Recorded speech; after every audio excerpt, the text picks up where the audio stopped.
Boa tarde, pessoal que acompanha Super Interessante aí pelo Facebook. Obrigado pela sua audiência em mais uma live que estamos transmitindo aqui, direto de São Paulo, do prédio da Editora Abril. Hoje tem um convidado especial aqui para conversar sobre um tema que vai estar na nossa edição de outubro. Está essa que é o remédio mais perigoso do mundo. A gente não vai falar sobre o remédio, tá, gente? A gente vai falar hoje sobre plantas alimentícias não convencionais, as quase famosas punks.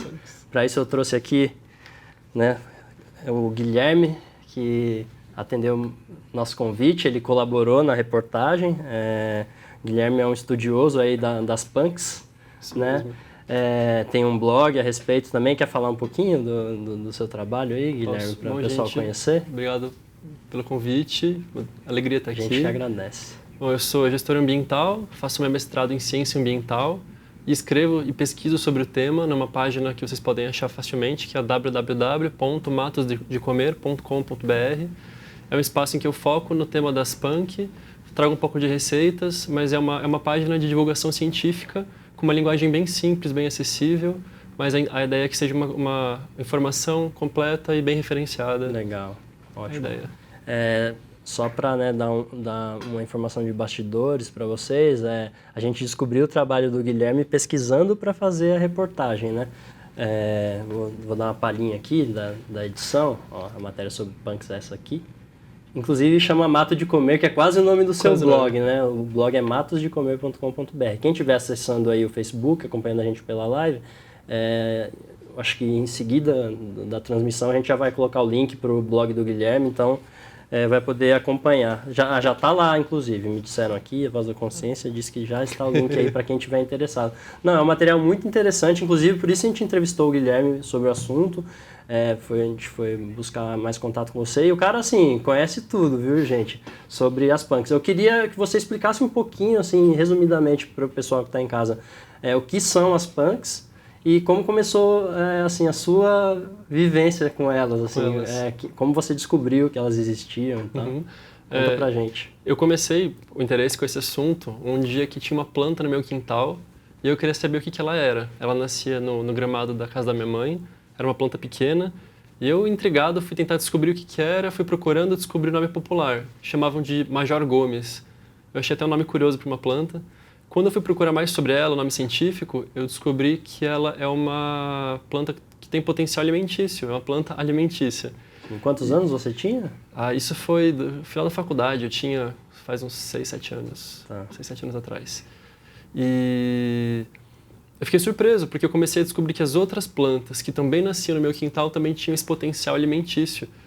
E eu me deparei com a tese do pesquisador que hoje em dia é professor lá em Manaus, o Valderi Knupp, e eu fiquei super surpreso com quanta coisa que tinha, que estava à minha volta, que era comestível e eu nunca tinha ouvido falar, nem que aquilo existia e nem que tinha esse potencial alimentício. Legal. Então foi aí que eu comecei a pesquisar. E você me perguntou o que são essas plantas, as punks. Isso, é legal explicar para o pessoal que está assistindo. O termo punk é plantas alimentícias não convencionais, também chamado apenas de plantas alimentícias. É referente a todas as plantas que nós poderíamos consumir e não consumimos. Então, legal. É referente a flores comestíveis, castanhas, cereais, raízes, hortaliças, né? Muita gente pensa em folha, em verdura, em salada, mas engloba frutas, castanhas, cereais, inclusive. É bom falar isso. Quando eu comecei a pesquisar sobre o tema, eu editei essa matéria, né? A reportagem foi da Bárbara Ragov, ela já tinha um conhecimento um pouco do tema, mas eu tinha essa ideia de que era só matinha, só salada. Exato. Mas aí foi legal conhecer essa diversidade. Inclusive o pessoal aí pode ver que o Guilherme trouxe um monte de coisas aqui que ele colheu hoje. Fresquinho. Para mostrar pra gente aqui na live. Aproveitando para dizer, não falei no começo, mas vocês podem enviar suas perguntas aí pelo feed, né, da live. E as perguntas que a gente selecionar eu vou passar aqui para o Guilherme. Maravilha. Mas você quer falar de alguma planta aí pra gente? Bom, eu trouxe a historinha delas aí. Eu trouxe plantas que são fáceis de cultivar. Eu tentei trazer plantas que as pessoas que estão em casa vão poder encontrar e identificar com facilidade.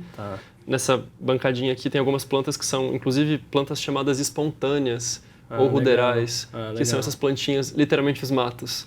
São matos comestíveis. Ruderais, esse é o termo. Ruderais. Legal. Ruderal quer dizer literalmente planta que acompanha o homem, planta que nasce no entulho. Tá. Então é aquela planta que você encontra na calçada, no terreno baldio, nascendo legal. no vasinho. Essas aí são as que eu acho mais interessantes. São as mais interessantes. Mas você pode cultivar também. Pode. Tem plantas, por exemplo, que você não vai ver nascendo sozinhas por aí. Por exemplo, aqui em São Paulo você não encontra a azedinha. Tá. Ou, em paralelo, você não encontra, por exemplo, a chaia, que é essa outra planta, que é uma planta mexicana, muito pouco conhecida no Brasil ainda. Sim.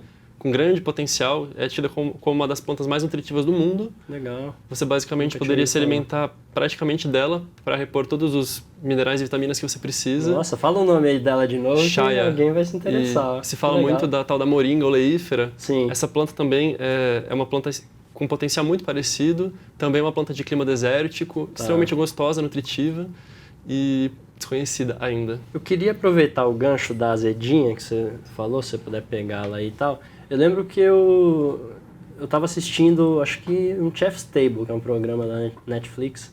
Você já assistiu Chef's Table? Assisti. Então, teve um episódio que falava de uma receita que levava azedinha, né? Eu nunca tinha ouvido falar de azedinha. Então, imagino que não seja tão popular aqui no Brasil, não sei, tô chutando. Não é.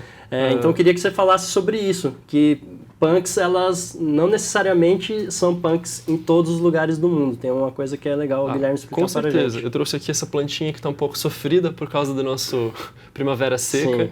Mas essa plantinha aqui é o jambu. Famoso jambu. Famoso jambu, fora de São Paulo. Em São Paulo, acho que ninguém conhece, acho eu que não, ninguém nem sabia nunca provou. Que tinha aqui, cara. Exatamente. Você cultiva isso aí? Essa planta aqui eu colhi da horta da Faculdade de Medicina, que tem uma horta muito legal, que inclusive tem o jambu lá. E enquanto em São Paulo ele é desconhecido, por exemplo, em Belém do Pará e Manaus, ele faz parte de pratos típicos. Da culinária tradicional do local. Exatamente. Né? E tem muita tradição e cultura envolvida no consumo e preparo dele. Legal. E aqui em São Paulo ele é desconhecido. Então depende de onde você está. Para nós não é uma punk, para eles é. Mas, de qualquer forma, é uma planta alimentícia. Não, ao contrário, né? Pra gente é uma punk, para os paraenses não é. Sim. Tem outros casos, né? Tem a Ora Pronobis. Ora Pronobis que eu trouxe aqui. Tem aqui que é super comum no Centro-Oeste, Minas Gerais. Aqui no interior de São Paulo se come muito, mas ela ainda está um pouco desconhecida, né? Legal. A gente não encontra com facilidade. Bacana. Ó, temos uma pergunta da Camila para você, Guilherme. Uma pergunta muito boa. Ela pergunta se essas punks elas podem ser consumidas in natura ou se tem que ser preparadas, cozidas, enfim. Como que acontece isso aí? Na verdade, acredita-se que a gente tem por volta de 30 mil espécies com potencial alimentício. Então, cada uma vai ter um preparo. Tá bom. Das que eu trouxe aqui... não é recomendável sair pela rua identificando uma punk e comendo. Você pode até identificar, contanto que você saiba qual é a planta, ela vai ter um preparo específico. Por exemplo, uma maçã você pode comer crua, mas uma mandioca você não come cru. Sim, digo, você saber da existência da espécie e identificá-la não quer dizer que você possa comê-la sem saber como prepará-la. O primeiro passo é identificar a planta corretamente. Então, por exemplo, aqui, talvez essa bertalha, eu identifiquei. Mas não quer dizer que ela possa necessariamente ser consumida in natura. Essa, no caso, pode. Mas nem toda planta é comestível in natura. Algumas exigem cozimento ou fermentação, depende da planta. E aí a pessoa vai ter que estudar para saber, né, como consumi-la. Inclusive, eu vou aproveitar aqui para fazer mais um jabazinho aqui do Guilherme, ó, mostrar o guiazinho. Fala um pouquinho sobre o guia pra gente, Gui. Sim, esse guia foi feito em parceria com o Instituto Kairos, que trabalha com consumo. E esse guia foi feito em parceria com os agricultores urbanos aqui de São Paulo. Então, sim, existe agricultura em São Paulo. Sim, eles produzem punks. E nesse guia você consegue consultar quais são as plantas que você encontra nas feiras de orgânicos aqui de São Paulo. Legal. Ele não é um guia para você ir para mata, por exemplo. Mas se você for para feira, você fala, nossa, que ingrediente é esse? Eu nunca vi isso. Aí você consegue identificar, entender como usa, como prepara. Sim, e aí vai bem de encontro com a pergunta que foi feita, né? Exatamente. Legal. Exatamente. E você falou agora, né, sobre essa exploração urbana atrás das punks. Conta aí, parece que acontece em alguns tours pela cidade. Acontece. Como que é isso? Tem alguns grupos, alguns profissionais. A Neide Riga é um exemplo, eu também faço isso. O Kleber faz isso no Sul. que a gente dá uma volta pela cidade em alguma área pré-determinada, ou um parque, um quintal, uma praça, e vai identificando as coisas que têm potencial alimentício. Tá, e vai colhendo também ou só identifica? Depende do local. Tá. O recomendado, numa grande cidade como São Paulo, é evitar locais como rua, local com grande tráfego, beira de bueiro, beira de posto de gasolina, locais contaminados. Mas quem mora no interior, quem tem isso no quintal, pode consumir e comer. Desde que higienize, né? Lava bem, deixar no cloro. Mas são seguras. Sim, e tem uma periodicidade esses passeios aí? Informa o pessoal se estiver interessado, de repente aí quem está assistindo, para poder, né, aqui em São Paulo, na verdade, a gente faz mais quando tem demanda. Em geral, a gente tem atividade no SESCs, que estimulam muito esse tema das punk. Mas procurando a gente organiza sem dúvida em pode entrar qualquer no lugar. Seu site ali. Pode entrar, pode convidar. Mandar e-mail para você. Com certeza. Legal, bacana. Então tá. Parece que tem pergunta aqui, ó. Pergunta continuando no ar. Então, eu queria... não tinha uma pergunta, não. O pessoal pediu para eu retomar o assunto para a audiência rotativa do Facebook. Então, me representando, eu sou o Thiago Jocura, um dos editores da Super. Estou aqui com o nosso convidado, o Guilherme, que está contando para a gente sobre as plantas alimentícias não convencionais. Ele trouxe até algumas aqui para a gente. Vai ter degustação, Gui? Como que é? Vai ter. Eu vou dar uma para você, você sentir o cheirinho dela. Tá. Se você quiser... Pode amassar a folha mesmo, não tem problema. Essa aqui eu acho que eu sei pela matéria. Pode ser que eu cometa uma gafe aqui, e não consegui identificá-la. Mas aqui é o peixinho? Não, o peixinho tá aqui, ó. O peixinho tá aqui. E essa aqui qual é? Essa aqui é a erva baleeira. Cheira a sua mão agora, vê o cheirinho dela.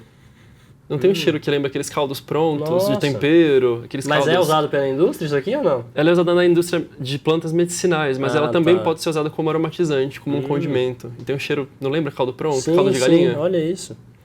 E ela é usada... Como que você se alimenta dela? Ela é usada como tempero, como um condimento. Então, usado durante o preparo para trazer esse aroma que lembra o caldo industrializado. Tem um cheiro que lembra salsão, o frango, caldo de galinha. Que legal. Como é o nome? Repete para o pessoal. Erva baleira. Erva baleira, legal. Tem uma pergunta do Vitor, vamos fazer aí pro Gui. Ó, quais punks são mais recomendadas para cultivo residencial com pouco espaço? Com pouco espaço? Isso. A gente não sabe se ele vai ter luz ou não. Tá. Por exemplo, se ele não tiver muita luz, o que é uma condição comum de quem mora em apartamento, de quem mora numa casa com muito muro, a taioba vai super bem em vaso. Tem uma planta, a primeira que me fez gostar do assunto, sim, a Major Gomes, ela vai super bem, não precisa de muita luz. Tá. Essa daqui, bonita, é uma salsa japonesa chamada de mitsuba.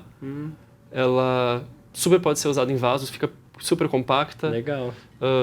Agora, também tem aquelas plantas que dão junto com a sua horta, você joga fora essas plantas aí, né, e poderiam ser usadas para comer, não é? De monte, eu trouxe aqui alguns exemplos. Gente de alguns.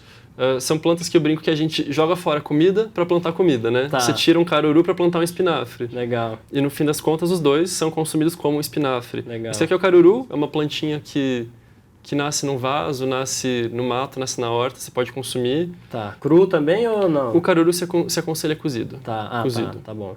E só as folhas? Só as folhas, o caule é bem fibroso. Tá, continua falando delas aí que eu tenho uma questão em relação às partes das plantas. Perfeito, também, que a gente não falou ainda. A serralha, que aqui já tá na parte, tá um pouquinho velha, tá florindo já, bem característica, super consumida. Sim, essa eu acho que eu já vi na minha horta, inclusive. Possivelmente. Eu já devo ter jogado fora bastante serralha. Com certeza. Essa daqui agora tá na época, ela gosta desse inverno mais seco, se você quiser cheirar, inclusive. É um tipo de salsa, ou aipo do mato. Essa tem na minha horta, nossa, com certeza. Acho que tem na horta de todo mundo. Fora. Muita. É um tempero. Desculpa, hein? Desculpa, Gui. É gostoso? Pô, é bom, né? Sim.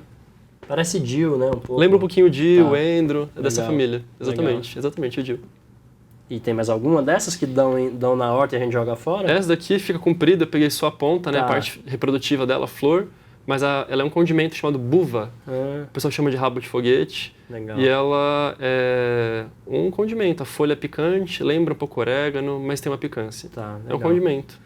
Agora, sobre essas plantas que você falou pro Victor, né, que perguntou pra gente aí no Facebook, que o cara consegue cultivar em casa, em espaço pequeno e tal. Ele não vai conseguir comprar semente disso, né? Ele vai ter que colher alguma muda em algum lugar e... Vai. Bom, para isso, então, você entre lá no matosdecomer.com.br e se informe sobre, né, as características da planta, porque realmente não dá para você comprar em lugar nenhum, porque afinal elas são convencionais, né? Muitas delas você encontra em feiras, as feiras orgânicas são o melhor lugar para comprar, porque em geral o produtor orgânico também, o que planta também é o que vende.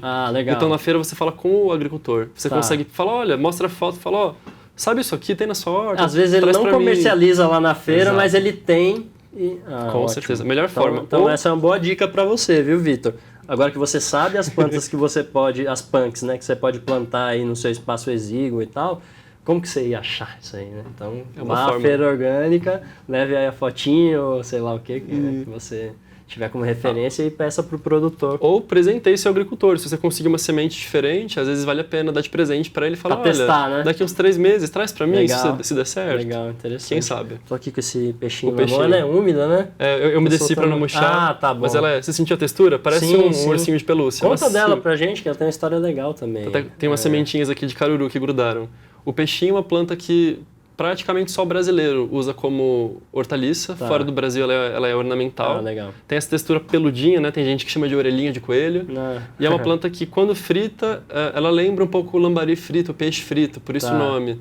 Então ela é em geral empanada. Quando você empana, ela perde essa textura peluda e fica crocante, fica bem gostosa. Tem muitos restaurantes ainda. Muito exótico. Tá bom. Tudo isso tem um potencial na gastronomia absurdo, né? Imagina cada receita que você pode fazer. Sim. Que universo de sabores. Inclusive tem restaurantes aí conceituados, estrelados e tal, usando punks, né? Tem muitos restaurantes.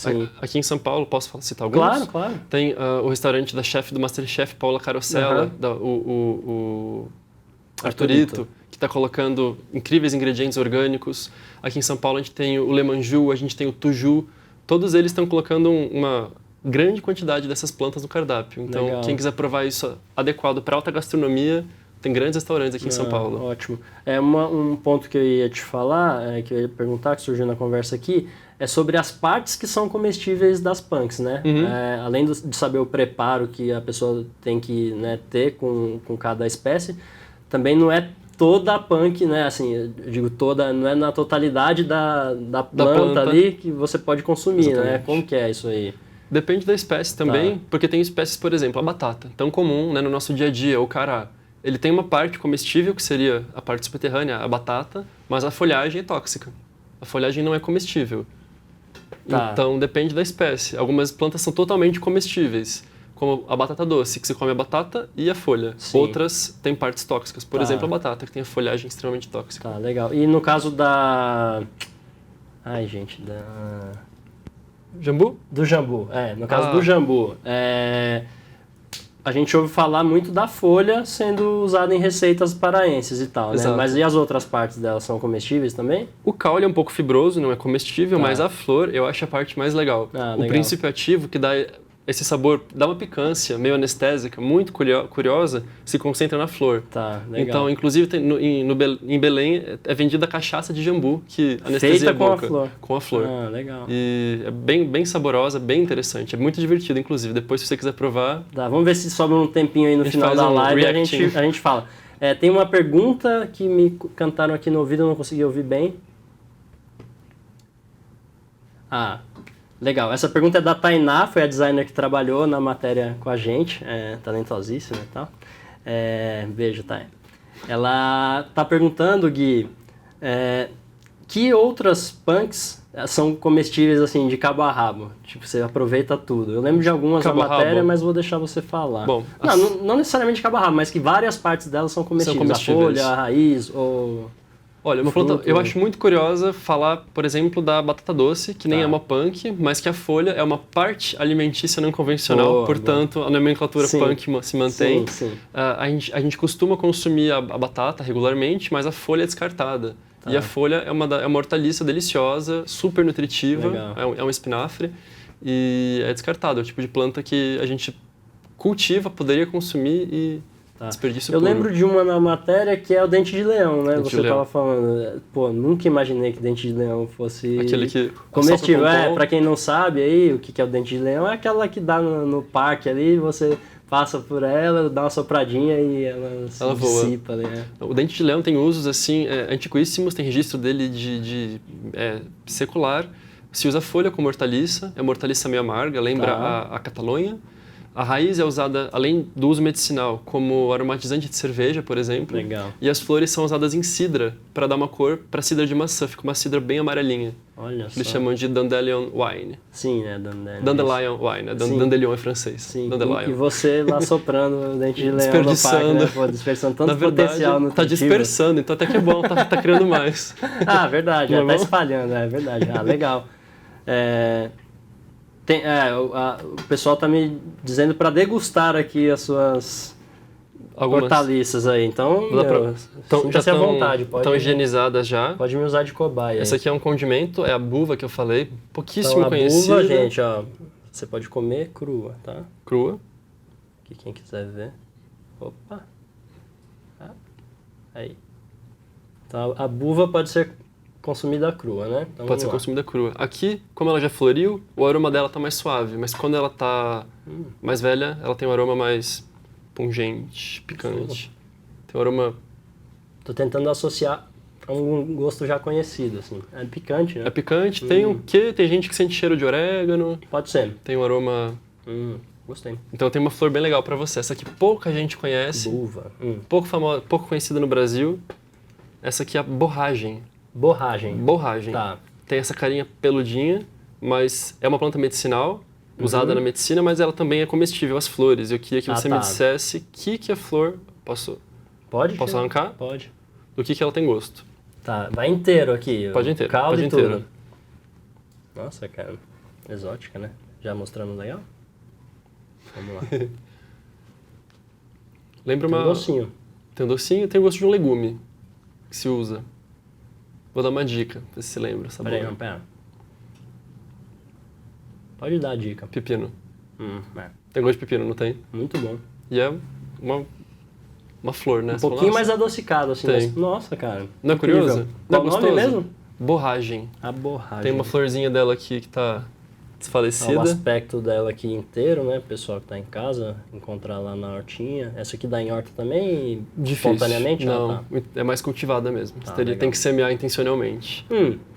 E o jambu? Explica pra gente, enquanto você vai me passando aí alguns sabores, por que essas espécies acabaram não tendo notoriedade, aí não sendo consumidas, no supermercado, ou Nossa. nas feiras e tal? Essa é uma pergunta complexa. Eu acho que tem... Vou dar pra você, depois as pessoas vão ver na sua cara enquanto você come o jambu, Tá, isso aqui vai a folha também junto? Pode tudo, pode tudo. Cara, eu sempre quis ir ao Pará pra comer o jambu lá, né?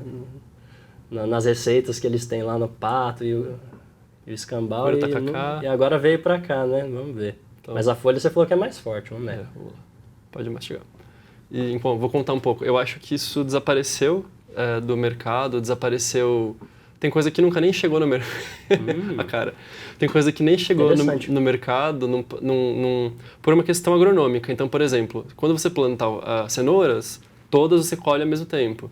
Essas plantas não têm o mesmo tempo, por exemplo. Dificulta a colheita em grande escala. Eu acho que a primeira causa, eu acho que é porque a nossa produção de alimentos é muito massificada. É a agroindústria. Na agricultura familiar, é mais fácil ter essas plantas. Tá sentindo? Delícia, velho. Curiosíssimo, não é? Sim, e muito bom. Muito, muito legal, né?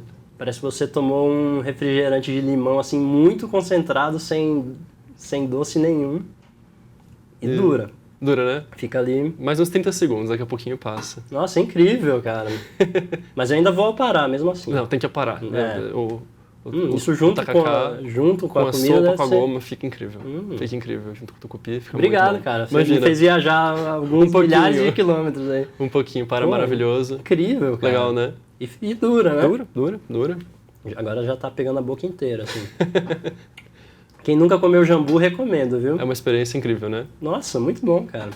Quando você falou antes aqui nos bastidores, eu fiquei um pouco com medo, né? Mas eu gostei da experiência, gente. Recomendo. Foi válida. Tem uma pergunta da Maria agora.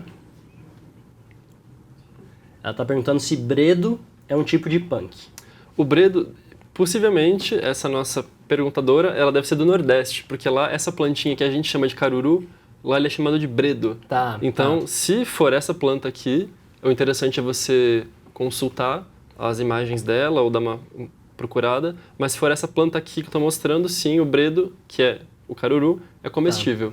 Ah, legal. Aliás, elas têm muitos nomes regionais, viu? Tem gente... É que nem o aipim, a macaxeira, a mandioca. Tá. As plantas, os nomes variam muito. Então, não necessariamente ela vai conhecer como caruru, mas como bredo, no caso. Legal, tá bom. Então, gente, é uma pesquisa assim, quem tá interessado em punk tem que tá muito interessado em estudar também. Isso, né? Com certeza. Porque tem a morfologia, tem o preparo, tem o... Não tô falando isso pra desanimar ninguém, não. Mas é só pra ter, assim, ter esse conhecimento de forma consciente, né? Claro. Tem a nomenclatura também que varia, enfim. Ao longo do Brasil, com certeza. Mas, pô, um universo riquíssimo, assim, de 3 espécies aqui que eu experimentei, foi uma grande viagem gastronômica aqui já. Pô, incrível, E se você pensar que no Brasil a gente não tem uma noção de quantas plantas, mas que talvez, possivelmente mais de 5.000 plantas, imagina quantos sabores que a gente está perdendo, que a gente não está consumindo, que a gente está abrindo mão. E eu vou entrar num tópico também que não é muito popular, digamos assim, mas eu acho que é muito necessário, inclusive na matéria a gente aborda isso e tal. Eu queria que você desse algumas dicas também para o cara, ao identificar as punks, ele, assim, com o que ele tem que tomar cuidado também, para acabar não se intoxicando, né? Pode ser grave, inclusive, né, a intoxicação, né? Claro. A primeira sugestão que eu dou é, se você puder, fotografa antes de consumir, não come nada sem consultar um especialista, tira uma foto, tem alguns grupos no Facebook de identificação de plantas ou identificação botânica. Os botânicos que ficam ali pelo grupo vão ajudar você a descobrir qual planta é. Legal. Depois bem colaborativo, bem né? colaborativo. Legal. E se você tiver certeza, consuma se você tiver certeza. Nunca pegue, por exemplo, sugestão minha, plantas que são muito comuns como ornamentais. Aqui em São Paulo, por exemplo, a hortênsia, a espirradeira, a lamanda, o manacá, a dama da noite.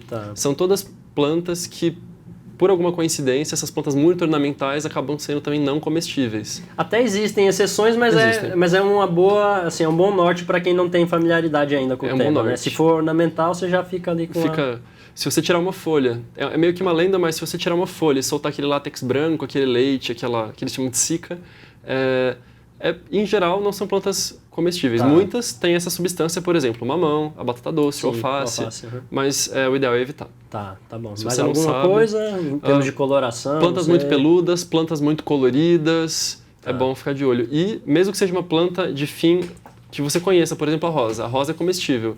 Mas se você comprar rosa em floricultura, vem com muito agrotóxico.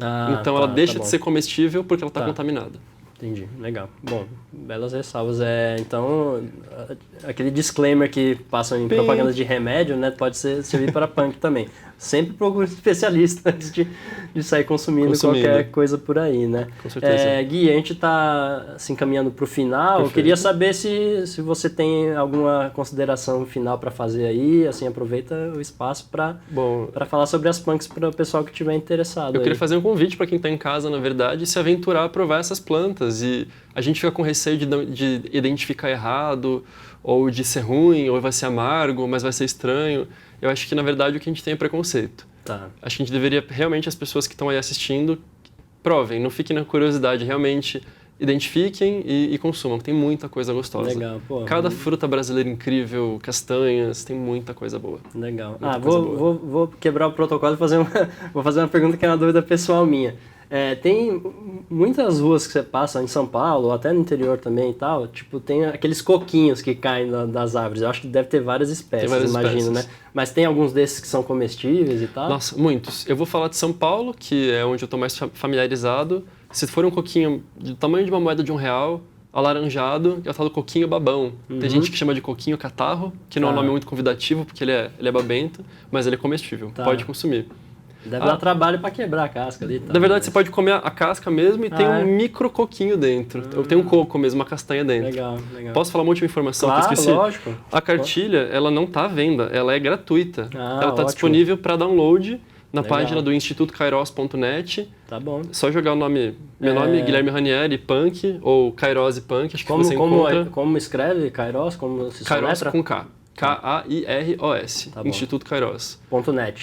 .net. Legal. Então você encontra ela de graça, dá para baixar em PDF, dá para imprimir, quem não tiver acesso físico a ela, então para compartilhar com o vizinho, com a avó, com a escola. Legal. Então é um conhecimento de domínio público. Muito bom, legal. Muito obrigado, viu, Gui, pela participação aí. E valeu também pela audiência de todos vocês. Vamos aí à caça das punks. Valeu, eu agradeço o convite, gente. Valeu, obrigadão, cara. Imagina.